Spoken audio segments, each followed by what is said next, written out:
the droid army would have prevailed, so technically, victory is ours. No, it's not! I never really thought about it. I never asked. I know the Jedi were wiped out. The clones were decommissioned, and the droid army was just shut down. The Clone War ended, but why? If none of you won, who did?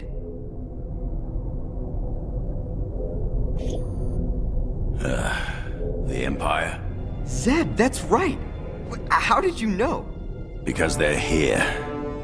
And they're about to win again.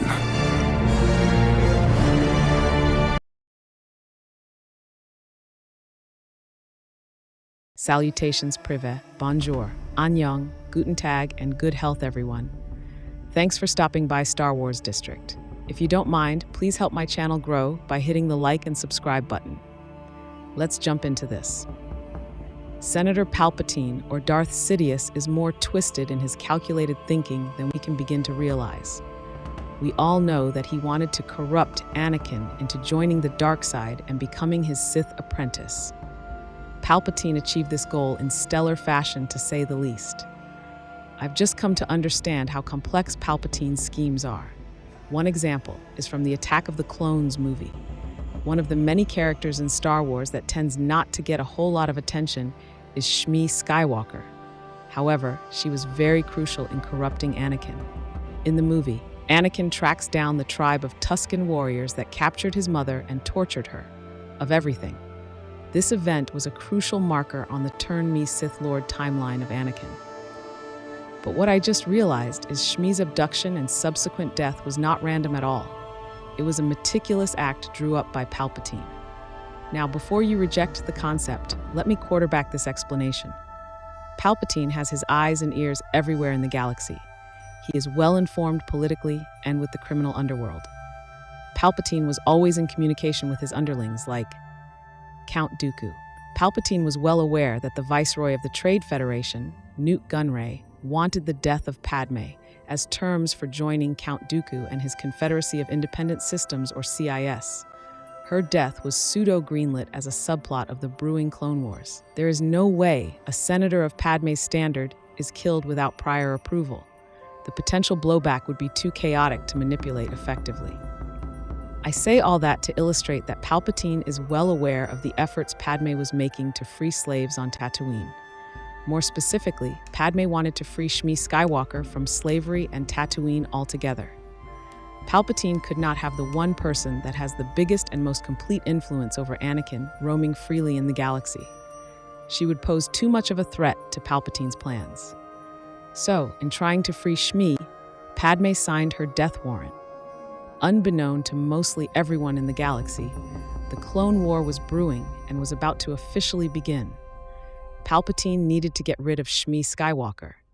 Anakin's mother was his greatest anchor to the light side of the Force. Palpatine got rid of Shmi by using the only other person that had top influence with Anakin.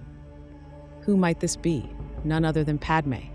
It is known that Padme is an ally of the Jedi, but deep down, she does not find their company to be very enjoyable. Minus select Jedi like Qui-Gon, Anakin, Obi-Wan, and maybe Master Yoda. Their demeanor is too unsettling and stiff for her liking. Now watch the complexity unfold. Palpatine used a bounty hunter to fail at trying to assassinate Senator Padme. Truthfully, this was a risky gamble that almost ended in Padme dying and possibly hindering his plans. Except, Palpatine has always known about Padme's tendency to use her handmaidens as decoys. In the Clone Wars movie, when the bomb blew up her ship during her return to Coruscant, Palpatine knew that she was not going to be inside the ship. Despite what Jango Fett, Count Dooku, and Nute Gunray all thought, Padme was actually not supposed to die, yet. Like I said, Palpatine knows that a senator of her caliber dying pre-Clone Wars was too problematic. The failed assassination attempt gave him political authority and the moral justification to isolate her and then manipulate the situation so that she ends up alone with Anakin. Palpatine knew that Anakin loves Padme. With the pending upcoming death of his mother, Anakin would need a new anchor. Padme was the perfect tool. Palpatine also knew that he could use her later in his continued grooming of Anakin. Palpatine wanted them to develop a close bond. After all, attachments are forbidden for Jedi and can lead to the dark side. So Jango Fett's failure was by design, although he almost succeeded, despite the agony that Shmi was suffering by time of her abduction. It's been theorized that via the Force, Palpatine triggered the nightmares that Anakin was experiencing weeks prior to Shmi actually being captured. I tend to agree with this notion. Anyhow, Anakin and Padme successfully arrive on Tatooine. A bomb just blew up her ship, but nothing else happened while traveling to Naboo with Anakin, all by Palpatine's design. Keep in mind, if Padme was truly marked for death, traveling on public transport and being isolated on the countryside of Naboo would make for the perfect situation to kill her. It was not part of the plan yet. The Naboo part of Palpatine's plan was to have Padme near Anakin and to get Anakin closer to his home planet Tatooine. Check out my Who Failed Anakin the Most video to understand how close Naboo and Tatooine actually are. Palpatine knew that if he could get Anakin that close to Tatooine, and if he could feel the pain of his mother, Anakin could not resist going to investigate. Changing gears slightly, with everything that goes on in Star Wars, it is very easy to simply forget about Shmi Skywalker. The movies portray her as merely the mother of the protagonist, Anakin Skywalker. Some may already be aware, but Shmi is more than just a mother, though. On Tatooine, Shmi was doing very important work. She was a part of the White Suns organization. This group was responsible for freeing and relocating slaves. Despite its rough reputation, the planet Tatooine actually has a delicate social balance. Despite being such a lawless Outer Rim world, Shmi was aware but ignored the fact that Tatooine is reliant on slavery and organized crime.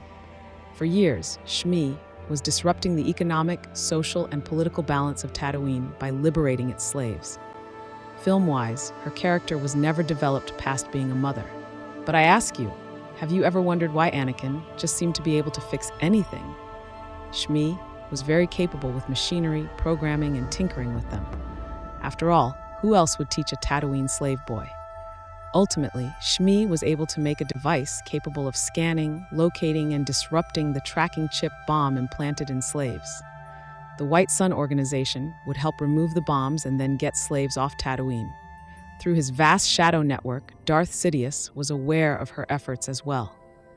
Prior to Anakin and Padme arriving to Naboo, Sidious made Shmi's work known to Jabba the Hutt. On Tatooine, Jabba is the ultimate authority. Jabba is part of the powerful Hutt crime family. Sidious made Jabba aware that if it became public knowledge that for years, a mere slave human was disrupting the Hutt crime enterprise, the Hutt clan family may then look down on him and ultimately replace Jabba. Please believe, Hutt clan disputes are not known to be resolved peacefully, so Jabba had to be discreet and harsh. Jabba secretly hired the Jawas to then contract the Tuskens to capture and kill Shmi. Palpatine weaved an intricate plan, with multiple moving parts together masterfully. Some of it was the will of the Force, but also his skillful manipulations. In doing so, Palpatine would be rid of the positive anchor in Anakin's life. Anakin's loss would lead to grief and thus anger. And I trust you all know the rest of the Yoda's quote. By using Dooku, Jango Fett, Padme, Nute Gunray, Jabba, Anakin, Tuskens, and Jawas, all as his personal pawns, Palpatine executed his plan flawlessly. Naps. With all said, tell me this does not sound like something Darth Sidious would conjure up. To quote Denzel Washington in the movie Training Day, "It's chess, not checkers." Now tell me, did I give Palpatine too much respect? Or do you think he still deserves more flowers for how complex he crafts his schemes? Let me know down in the comment section, and thank you once again for listening to Star Wars District. Please give me a like and subscribe.